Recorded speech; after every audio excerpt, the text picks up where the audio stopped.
Good morning, ladies and gentlemen. Today I will give you a presentation about Logical Fallacies 2, which is chapter 6 of the Critical Thinking book. This is my content page.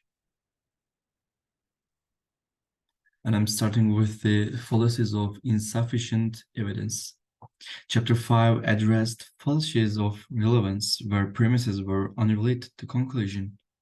In this chapter, we explore 9 fallacies of insufficient evidence, where 11 premises fail to provide enough support for the conclusion.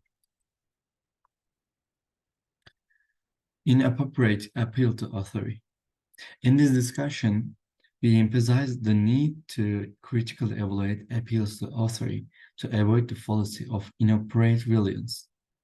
To distinguish legitimate appeals from fallacious ones, consider factors such as genuine authority, ensure the source is a legitimate authority in the relevant field. Bias, be cautious if the source has a bias or motive to lie. Accuracy, question reliability if there are doubts about the source observations or experiences. General reliability, evaluate the overall reliability of the source, avoiding sensationalist outlets. Correct station, verify accurate station to prevent misinterpretations. Expert consensus, consider expert consensus, conflicting claims may be fallacious. Unsettled issues, acknowledge that some issues lack a clear expert consensus.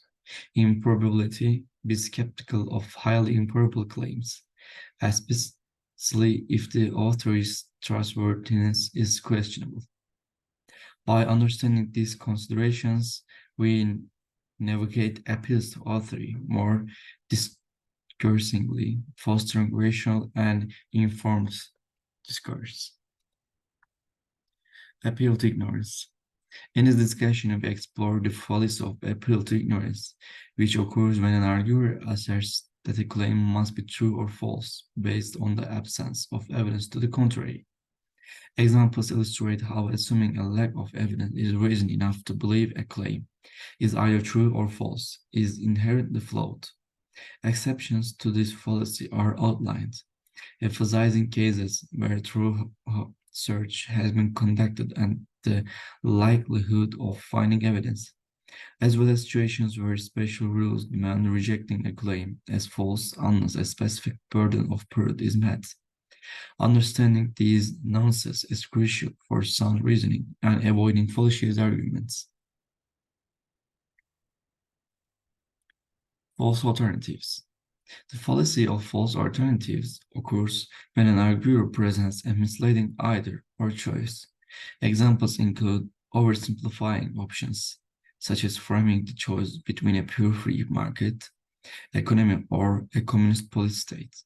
This fallacy can involve more than two choices, expressed as incomplete arguments or conditional statements. Recognizing and addressing false alternatives in reasoning is crucial for more accurate decision-making. Loaded question. Loaded questions contain unfair assumptions. For instance, Joe's question to Pete forces an incriminating response by combining two questions. A more realistic example involves a politician unfairly linking job losses to a minister's policies. Assuming stubbornness and uncaring attitude, responding effectively requires addressing each assumption separately. Why not all questions are fallacies? For our purposes, loaded questions are considered as such. Examples include inquiries about maturity, embezzlement, criminal activities, immoral behavior, and personal attributes. Recognizing and avoiding loaded questions enhances communication, clarity, and fairness.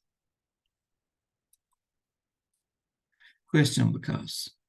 In this discussion, we explore the fallacy of questionable cause, when an arguer asserts a cause and effect relationship without sufficient evidence. Three common varieties are highlighted. Post hoc fallacy assumes causation based on a sequence of events For example, claiming ginseng tea cured a cold because the sniffles improved after drinking it. The second is mere correlation fallacy, assumes cohesion due to a regular occurrence of two events together. An example is concluding that avoiding eggs for breakfast will improve test scores because staying up late and eating eggs correlate with test failures. And the third and the last one is oversimplified cause fallacy, assumes a single cause for an outcome when multiple factors are at play. For instance, attributing a decline in violent crime solely to daughter imprisonment policies oversimplifies the situation.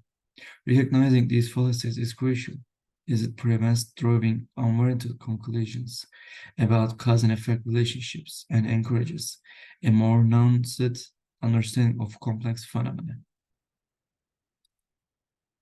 Hasty generalization. In this discussion, we explore the fallacy of hasty generalization, where a broad conclusion is drawn from a big or small sample.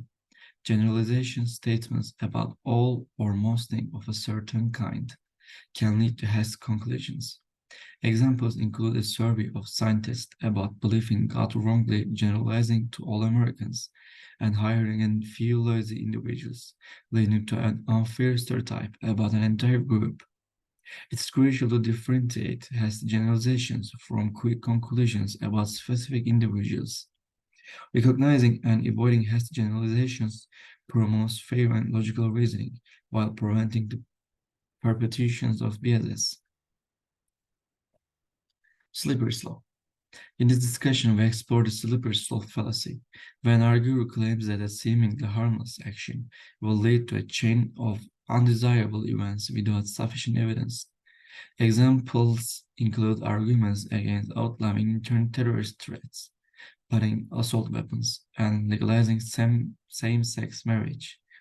The fallacy occurs when there is an unsupported prediction that the action will inevitably lead to feared outcome. It is important to note that not all slippery slope arguments are fallacies, as some may have valid concerns based on evidence, such as advising against heroin use due to its known harmful consequences.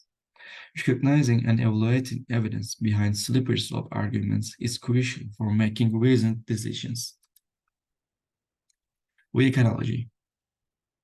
Weak analogy is a fallacy that arises when an arguer compares two things that lack genuine similarities.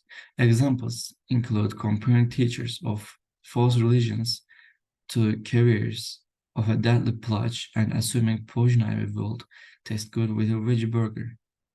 Three common patterns of weak analogy are discussed: comparing identified similarities, comparing things with only one or two similarities, and asserting relevance without elaboration. A three-step method for evaluation is suggested: listing similarities, listing dissimilarities, and determining their significance. The presentation emphasizes the need to recognize and assess the strength of analogies to avoid the fallacy of weak analogy. Inconsistency. In this presentation, we will explore the fallacy of inconsistencies in reasoning, where individuals assert contradictory claims. We have encountered examples ranging from moral absolutism versus relativism to conflicting statements on preferential treatment in college admissions. The key takeaway is that inconsistency is a logical flaw critical thinkers strive to avoid. However, it is crucial to balance this caution with an openness to new ideas, as clinging stubbornly to outdated beliefs can hinder genuine learning. Let's delve into nuances of these examples and the importance of maintaining logical coherence in our reasoning. As I bring this presentation to a close, I want to express my gratitude for your time and attention today. Have a good day.